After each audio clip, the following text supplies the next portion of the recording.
Hoy les voy a hablar de un tema que llegó a tener gran significación en mis clases de seguro marítimo cuando estudiábamos las causas determinantes de los siniestros marítimos. Y es que efectivamente solía debatirme con mis alumnos entre dos causales principales: el error humano y la innavegabilidad del buque. Hoy vamos a hablar de la innavegabilidad del buque, no sin antes admitir que ambas revisten especial importancia a la hora de determinar cuál es la causa fundamental, elemental o primaria de un siniestro marítimo. Cuando estaba realizando mi trabajo sobre la innavegabilidad del buque, se me unieron tres hechos que igualmente lograron conmocionar a la comunidad marítima internacional. Me refiero al siniestro de el buque Rena, que encalló en el arrecife Astrolabio en Nueva Zelanda con 1.700 toneladas de combustible. Dada la gran contaminación, este accidente se convirtió en uno de los hechos más importantes para la región. Igualmente tuvimos noticias del accidente del buque de crucero Costa Concordia. Este accidente, sin duda alguna, logró impactarnos desde el primer momento, porque a simple vista, por las reseñas que nos llegaban a través de la web, se trataba de un error humano cometido por el capitán de la nave.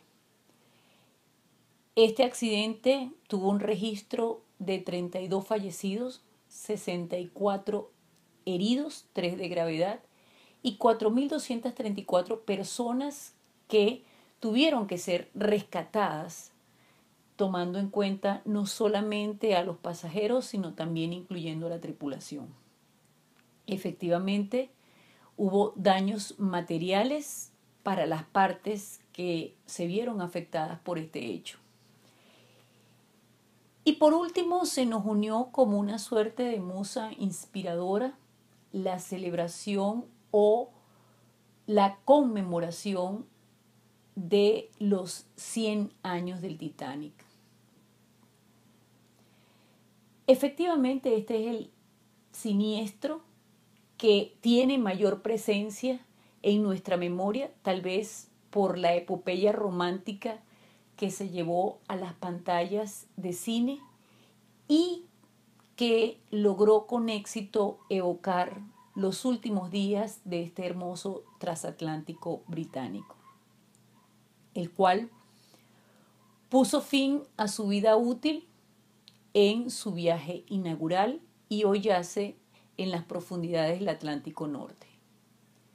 Una de las cosas que hay que destacar de este buque es que era un buque de leyenda, opulento, majestuoso, construido con una tecnología moderna y sin duda alguna llegó a denominarse el insumergible, como desafiando a los dioses.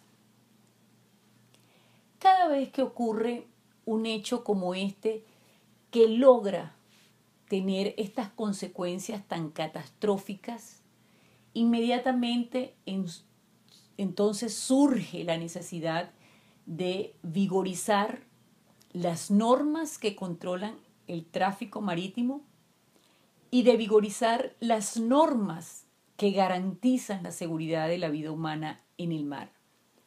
No olvidemos los paquetes normativos 1 y 2 que surgieron después del siniestro del buquetanque Erika, los cambios que se dieron en el seno de la comunidad europea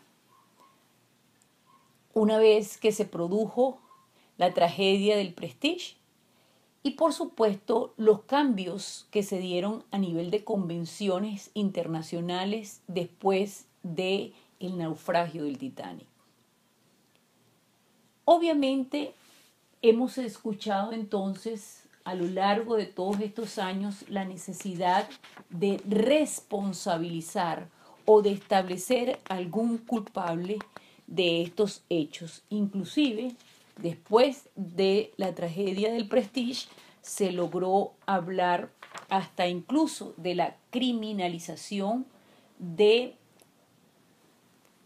el armador o de cualquier persona que tuviese relación directa con la causa de estos siniestros.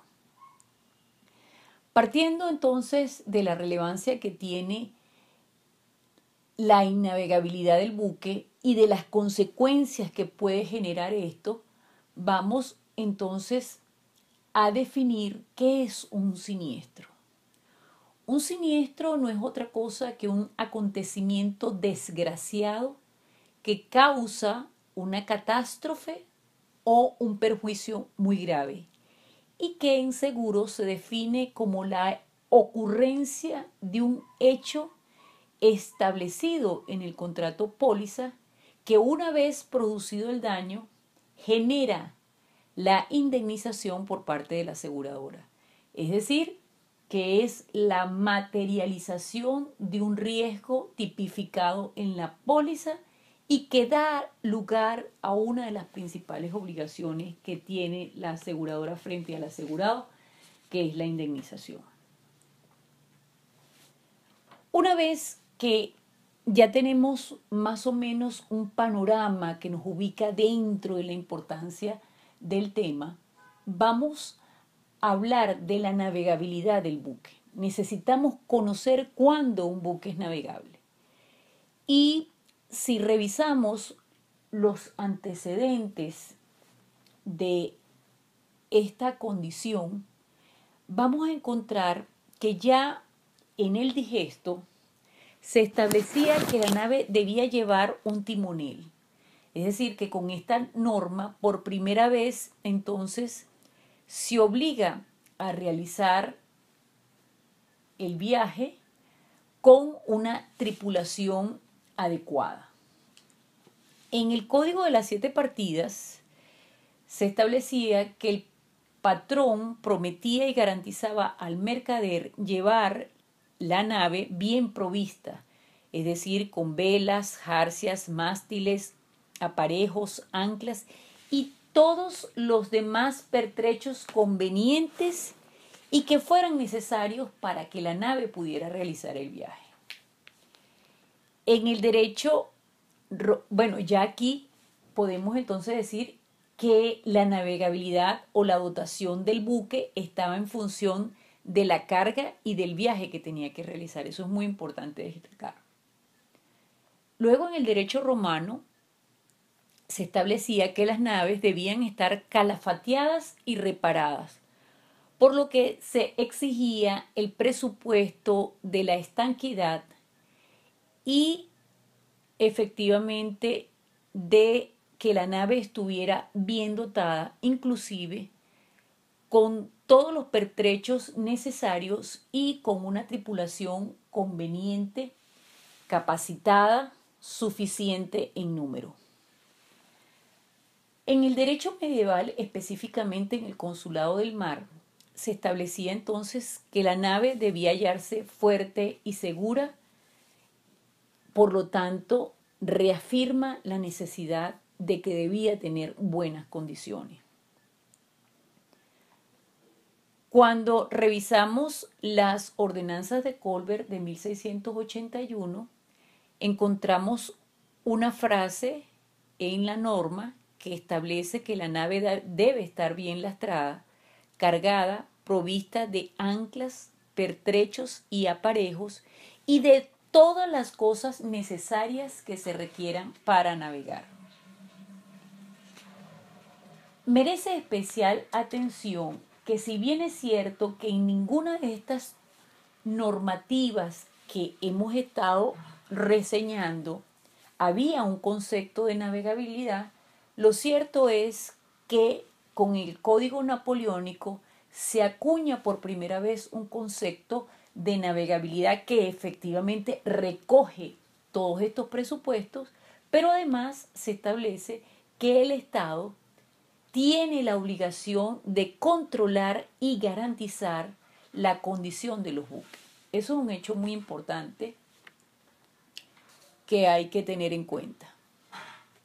Una vez que hemos visto que el concepto de navegabilidad ha sido algo que de manera prolongada ha permanecido silente, pero que ha estado de manera indirecta dentro de los ordenamientos jurídicos, vamos a expresar con satisfacción que a lo largo de todos estos años, a nivel internacional y en el derecho anglosajón específicamente, se ha establecido un concepto de navegabilidad del buque desde el punto de vista de el casco, de la estructura, de la tecnología que éste tiene que tener o de las condiciones técnicas que éste tiene que tener, y entonces es lo que nosotros llamamos el seaworthiness. También hemos visto que este concepto de navegabilidad se ha extendido y ha comprendido también a la carga, y entonces ya no solamente es importante valorar la estructura del buque y sus condiciones técnicas, sino también la actitud de ese buque para poder transportar de manera segura las cargas y para, una de las cosas más importantes, poder realizar el viaje contratado. Esto nos lleva efectivamente a pensar que con el tiempo hemos evolucionado.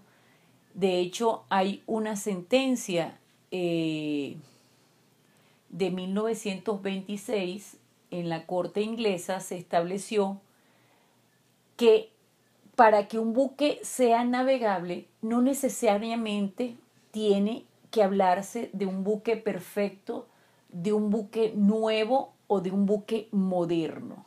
Por lo tanto, en el derecho continental está muy claro que el concepto de navegabilidad es un concepto relativo, flexible, que atiende al estado del conocimiento y a los estándares que en un momento determinado pueden existir en relación a la navegabilidad. La navegabilidad está relacionada entonces con la condición del buque para no solamente navegar, sino también para poder transportar la carga y cumplir con el viaje contratado. Y la innavegabilidad está relacionada con defectos en la estructura, es decir, en las bodegas, escotillas, cubiertas, máquinas, etcétera, o en los defectos al momento de equipar, armar o provisionar el buque, en las erróneas cartas de navegación, en la insuficiencia e incompetencia de la tripulación, en la insuficiencia de combustible y, por supuesto, en la ineptitud del buque para transportar las cargas de manera segura en o durante la travesía contratada. Visto esto, entonces tenemos que señalar que en materia de contratos, la navegabilidad es una obligación que tiene el porteador, el fletante, el armador. Por eso nosotros hemos visto en diferentes oportunidades que existe la obligación por parte del armador de poner el buque en condiciones de navegar, de armar, equipar de manera conveniente al buque. Inclusive hemos visto cómo debe el armador preparar y poner en buen estado las cámaras, bodegas, cámaras frigoríficas y cualquier espacio del buque que esté destinado para la recepción, conservación y transporte de las mercancías. Esas disposiciones también están en convenciones internacionales como Haya y Haya-Visby, es decir, que estamos efectivamente reafirmando la obligatoriedad que existe para el porteador, el fletante o el armador en los contratos de transporte de mercaderías por agua o en los contratos de utilización de la nave. Aquí voy a hacer un pequeño paréntesis para comentar un caso que tiene gran relevancia a la hora de estudiar el tema de la navegabilidad del buque y es el siniestro del Prestige. El Prestige fue un buque de bandera de conveniencia certificado por la Sociedad de Clasificación ABS desde el punto de vista estatutario e igualmente certificado en su clase por esta misma sociedad. Ahora, lo importante de reseñar en el caso del Prestige es que si bien es cierto que desde el punto de vista documental contaba con todos los certificados necesarios para considerarse como un buque navegable, después de 12 años en el cual se aperturó el juicio y después de una extraordinaria investigación que propició el Principado de Asturias a través de la Fundación Alternativas, se logró establecer ciertas dudas en cuanto a la navegabilidad estructural de este buque.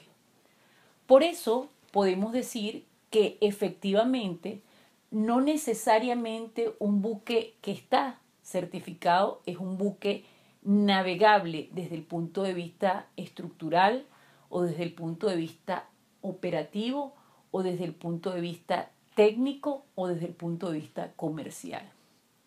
Es decir, no tenemos una clave perfecta que nos permita determinar con rapidez o certeza cuándo un buque es navegable o no. Lo que tenemos son diferentes parámetros o estándares para efectivamente saber si un buque es navegable o no. Lo cierto es que una vez ocurrido el hecho del Prestige, encontramos que el primer culpable y el que salió de manera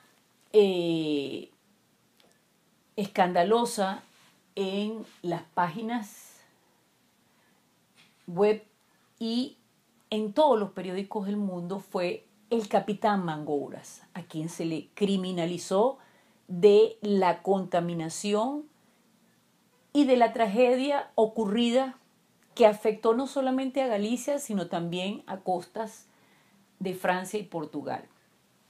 Pero después vimos sentados en el banquillo de los acusados también al primer oficial, al jefe de máquina, a la parte armatorial, al Estado español e inclusive a las sociedades de clasificación. Tristemente, no podemos en este tiempo analizar todos los pormenores del caso, pero sí podemos concluir que es lamentable que después de tantos años no tengamos un culpable desde el punto de vista civil y penal en el caso del Prestige. Y lo más importante, que aún no sabemos cuál fue la causa determinante de este siniestro. Y, por supuesto, no sabemos si la vamos a alcanzar porque hoy en día, al igual que el Titanic, este buque yace en las profundidades del mar. Una vez que hemos revisado esto y hemos hecho estos comentarios en relación a este caso tan importante, es importante revisar el ordenamiento jurídico venezolano. En la Ley General de Marina y Actividades Conexas existe un artículo que se refiere a el concepto de buque. Buque es toda construcción flotante apta para navegar por agua, cualquiera sea su clasificación y dimensión, que cuente con seguridad, flotabilidad y estabilidad. Para quien les habla, este concepto del legislador reformista peca de ser poco técnico, por cuanto zanja dudas que doctrinalmente habíamos superado y que efectivamente habíamos superado en el decreto ley de esta normativa.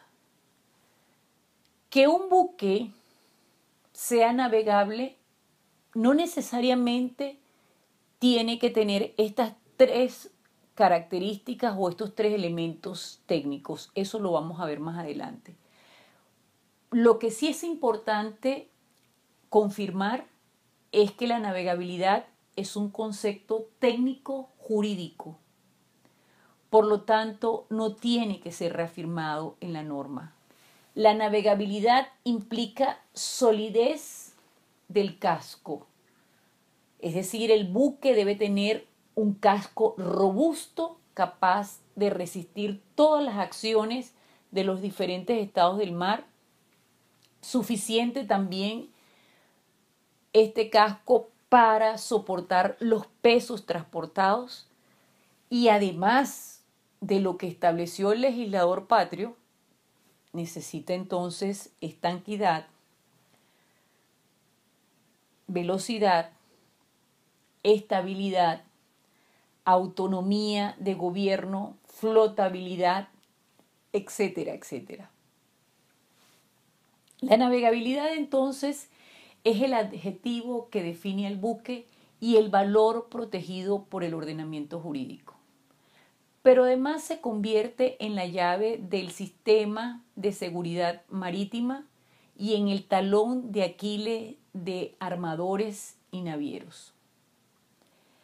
Cuando revisamos la Ley de Comercio Marítimo, en el artículo 406 encontramos por primera vez que se establece un concepto de navegabilidad del buque y dice que un buque se encuentra en condiciones de navegabilidad cuando está acondicionado en todos los aspectos para afrontar los riesgos ordinarios de las aguas en que tenga lugar la expedición asegurada.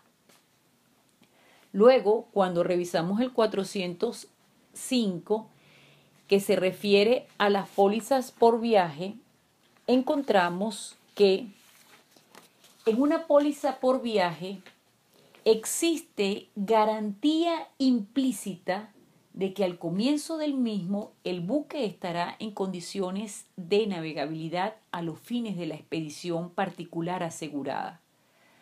Cuando la póliza entra en vigencia mientras el buque se halla en puerto, igualmente existe una garantía implícita de que al comienzo del riesgo estará equipado para afrontar los riesgos ordinarios del puerto. Si la póliza se refiere a un viaje que se realiza en varias etapas, durante las cuales el buque debe ser preparado en forma distinta o complementaria, entonces también existe una garantía implícita de que al comienzo de cada etapa el buque gozará de las condiciones de navegabilidad en cuanto a la preparación o equipo requerido para esta etapa. Visto esto, tenemos que señalar que si bien es cierto en los contratos de transporte marítimo o de utilización de la nave, la navegabilidad es una obligación en materia de seguro, la navegabilidad es una garantía o una promesa precontractual que otorga el asegurado a la aseguradora. Por eso en las pólizas de casco y maquinaria, en la parte general, ustedes van a encontrar en su articulado que el asegurado promete o garantiza que la nave estará en estado de navegabilidad. Cuando revisamos el artículo 406, ya no se habla de una garantía implícita. Y esto tiene sentido porque efectivamente, como ustedes comprenderán, durante el año de vigencia de la póliza, un buque puede caer en estado de innavegabilidad producto de la materialización de un riesgo cubierto en la póliza.